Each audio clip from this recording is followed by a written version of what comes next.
Pour pouvoir aimer, il faut avoir la foi et l'espérance.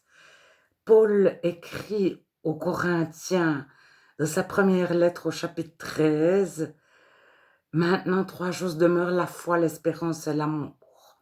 Donc on connaît tous ce chapitre, c'est l'amour n'est point envieux, l'amour supporte tout, l'amour n'est point égoïste, etc.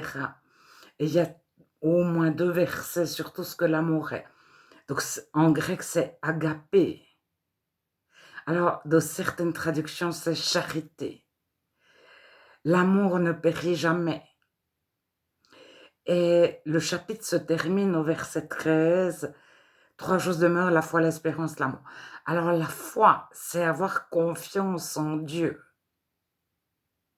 L'espérance, c'est la vie éternelle, être certain déjà que ça existe. Alors, nous combattons, nous chrétiens, contre l'athéisme, mais on ne combat pas directement contre. Mais nous avons entendu souvent énormément de choses très scientifiques qui nous expliquent que le paradis n'existe pas, la vie après la vie n'existe pas.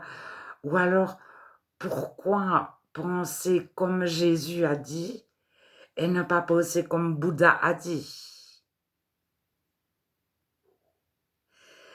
Alors, il faut demander à Dieu, moi, ce que j'ai reçu, c'est l'espérance de la vie éternelle à ma conversion. Donc, je disais que j'étais chrétienne à 5 ans. Et j'ai passé par un chemin. À 5 ans, je m'en souviens pas tellement, mais j'avais Dieu pour guide. Et j'avais un cœur de chair. Puis après, j'ai recherché par moi-même. Depuis mes 12 ans, je voulais pas croire ce qui était écrit dans la Bible, forcément. Et vers 22 ans, je suis née de nouveau, j'ai suivi un chemin que je viens de suivre ces derniers temps, c'est de faire de Dieu mon guide. Et ça commence par avoir l'assurance de la vie éternelle. Et croire que Dieu est le bon guide, le juste guide, celui qui m'aime, qui m'amène au bon endroit, dans mon cœur, dans mes pensées. Alors, on avait un cœur, en tout cas moi, mais tous les non-chrétiens ont un cœur de pierre. Alors, insensible ou hypersensible, mais c'est faux. Parce qu'il y a des personnes hypersensibles, elles n'ont pas confiance. Pour pouvoir aimer comme Dieu nous aime, c'est le premier commandement. Aimer Dieu de tout son cœur, de toute son âme, de toute sa pensée. Aimer son prochain. Pour pouvoir aimer quelqu'un, il ne faut ne pas en avoir besoin. Pas même besoin pour ressentir de l'amour. Parce qu'il y a une certaine psy, une certaine philosophie qui explique que les autres sont un enrichissement pour soi.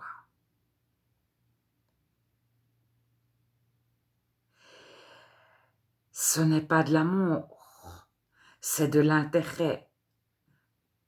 Alors, il y a même une certaine psy qui explique, une certaine philosophie, que l'état amoureux nous procure du bien-être plus que la personne. On aime être amoureux, on recherche à être amoureux pour ressentir des sensations. C'est de nouveau pas de l'amour, c'est de l'égoïsme. Alors, le réel amour agapé est entouré d'une multitude de choses presque justes. Presque juste, c'est faux. On commence d'aimer quelqu'un quand on n'a absolument pas besoin de lui, on n'a pas besoin de ressentir de l'amour pour la personne même. Et ça commence par notre espérance, c'est la vie éternelle. Nous plaçons notre confiance en Dieu. Je n'ai pas besoin de toi parce que Dieu pourvoit à tous mes besoins psychologiques, tout. C'est lui qui me donne mon identité, qui me dit qui je suis. Et il me dit, tu es une créature merveilleuse. Donc je n'ai pas besoin de l'autre pour qu'il me renvoie que je suis sympathique, gentil, ou au contraire, je n'ai pas besoin du regard de l'autre.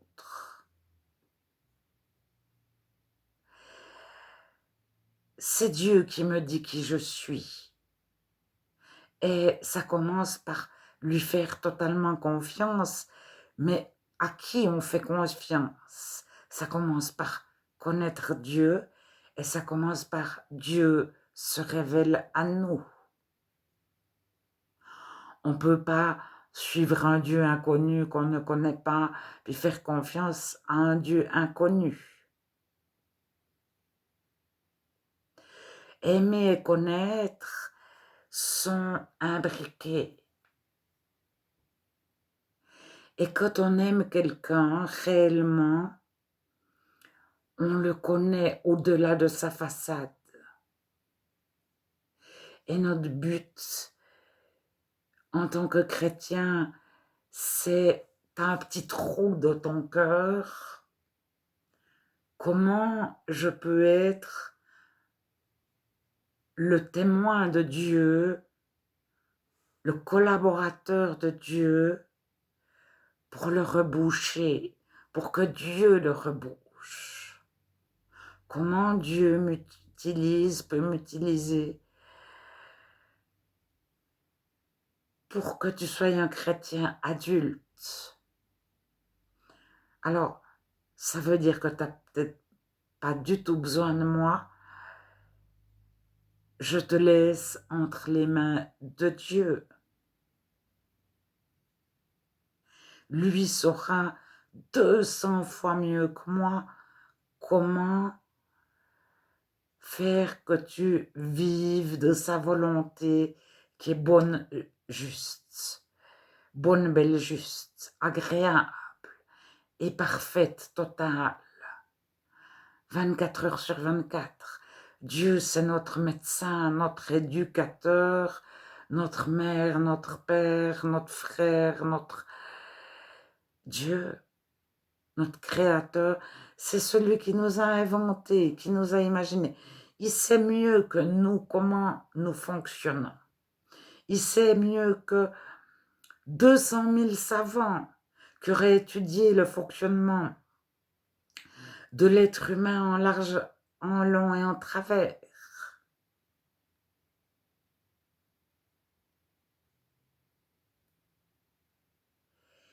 Et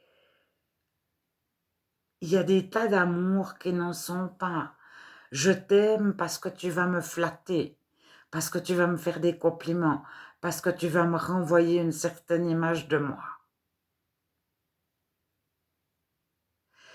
etc., etc. Alors, la crainte de Dieu, je me pose la question, on m'avait répondu, je vous en ai déjà parlé, j'avais posé la question à un érudit chrétien qui avait des hautes études, enfin, à l'époque pas si hautes que ça, je crois. Mais enfin, je me suis tournée vers lui, qu'est-ce que la crainte de Dieu? Il m'a répondu en une phrase et il a balayé la question. Mais j'avais reçu la crainte de Dieu. Et bien la crainte de Dieu, c'est que c'est la seule chose que nous craignons. On ne craint ni les tempêtes, ni les cataclysmes naturels, tremblements de terre, etc., ni la sécheresse, ni le climat, ni la météo. On ne craint pas un homme ou une femme, ou tout un pays ou tout un groupe de personnes qui sont ensemble. On ne craint plus qu'une chose, c'est que Dieu s'éloigne de nous. Et puis il nous dit, mais je te tiens fermement dans ma main. Et si on lit, je crois que c'est dans Philippiens, au moment où on ne craint plus le châtiment de Dieu, on est rempli de l'amour de Dieu, son amour parfait en nous bannit la crainte de Dieu. Tant qu'on n'est pas débordant de l'amour de Dieu, que son amour en nous n'est pas parfait, on craint Dieu. Et il faut lire Colossiens chapitre 1, je viens de vous le dire. Jésus nous met en lumière et nous blanchit totalement.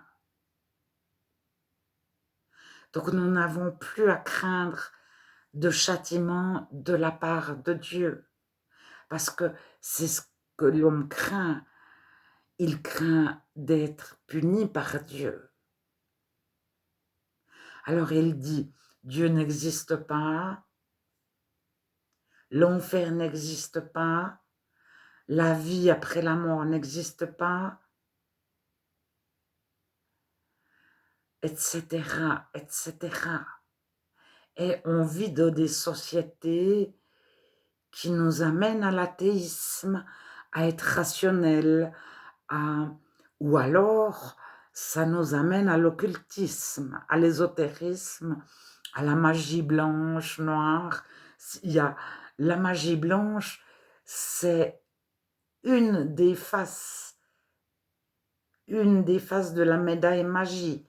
Mais de l'autre côté, il y a la magie noire. Magie blanche n'existe pas en soi, elle est forcément, derrière elle, c'est de la magie noire.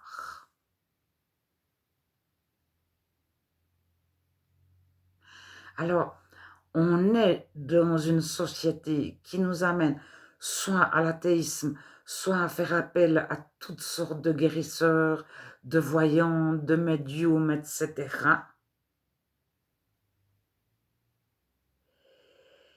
Et Dieu nous sépare des ténèbres, des voyants, de l'ésotérisme, de la magie, et nous sépare de l'athéisme, de nos raisonnements. Les pensées de Dieu ne sont pas les pensées de l'homme. Les voies, les objectifs, les motivations de Dieu ne sont pas celles de l'homme, de la femme, de l'humain. Nous, on a des idées, on a des projets. Et Dieu nous enlève nos projets pour qu'on fasse sa volonté. Et sa volonté, c'est qu'on soit des témoins. Alors, j'ai un petit chant qui me revient. Brillons, brillons bien, toi dans ton coin sombre et moi dans le mien. Donc, le chrétien, c'est une lumière. On ne le met pas sous quelque chose pour cacher la lumière. On met la lampe dans un endroit où ça va rayonner. Et Dieu ne nous envoie pas dans des endroits de lumière. Il nous envoie briller dans des coins sombres. Et ce petit chant, c'est vraiment chaque chrétien brille dans son coin sombre. Je suis la lumière, a dit le Seigneur. Avec moi, mon frère, nanana, nanana. Le monde est plein d'ombre, brillons, brillons bien. Toi dans ton coin sombre et moi dans le mien. Alors, le chrétien, il cherche un autre chrétien ou des autres chrétiens. Et lorsqu'ils sont entourés de chrétiens, qui sont très proches de Dieu, tout va bien, on ne porte aucun fruit. On éclaire qui? Alors, Dieu nous envoie dans les coins sombres et ils sont mis en lumière. Donc, on est rejeté parce qu'ils veulent surtout pas être mis en lumière. Alors, avec la lumière, il y a l'amour. Et l'amour couvre une multitude de péchés.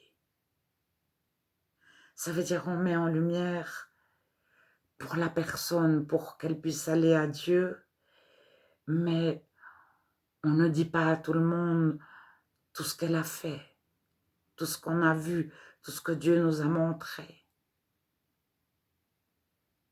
Et c'est Dieu qui porte. Dieu, il nous veut faire des petites choses, une petite goutte d'eau ici, une petite goutte d'eau là, un petit peu d'amour là, un petit peu d'amour là.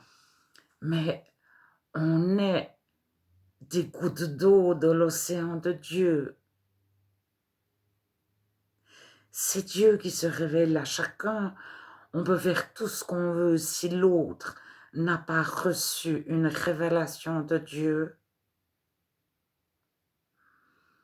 On peut lui parler de Dieu 10 ans, on peut prier pour lui 20 ans. Alors je dis pas qu'il faut arrêter de prier ou arrêter de parler. On est là pour évangéliser. Tous les chrétiens sont des prosélytes. Tous les chrétiens évangélisent. Si un chrétien n'évangélise pas, il va, ce qu'il ne confesse pas de sa bouche, il va mourir à petit feu, s'éloigner de Dieu à petit feu. Et on a à annoncer l'évangile que c'est favorable pour nous et défavorable pour nous. Alors on a des réflexes très humains de défense lorsqu'on n'a pas placé notre confiance en Dieu. On manque de foi et on se dit si je parle un peu moins de Dieu, c'est mieux. Mais si on a une entière confiance en Dieu, eh bien, c'est plus est-ce que je vais parler de Dieu ou pas, c'est comment, à qui. Parce que si on rencontre une certaine dame qui est dans une certaine situation, qui a tout, qui vient de gagner au loto, on ne va pas lui parler de Dieu comme à une personne, une autre dame qui est en profonde dépression, qui est en train de tout perdre. Et peut-être que ces deux personnes, de deux situations totalement différentes, elles ont la même colère, le même non-pardon, les mêmes peurs. Ça ne dépend pas forcément des circonstances. Et Dieu nous montre ce qu'on a besoin de savoir pour pouvoir s'adresser à une personne ou à 100 000 personnes ou à 20 personnes ou à 100 personnes ou à 3 personnes.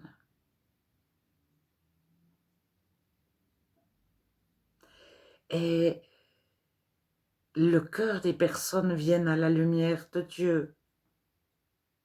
Mais c'est pas méchant, c'est pour mieux les aimer. Mais si on se laisse guider par Dieu, parce que, en tout cas moi j'ai beaucoup d'imagination et des fois je pense que ce serait bien que, et en faisant ça, ce serait mieux. Puis si j'arrivais à faire ceci, cela, ce serait encore mieux. Et s'abandonner à Dieu, c'est Dieu, tu sais mieux que moi. Et Dieu sait bien mieux que moi. mais il sait bien mieux que toi. Même si tu as 200 diplômes, même si tu es le roi du monde en connaissance dans un domaine, Dieu connaît mieux ce domaine-là que toi-même tu le connais.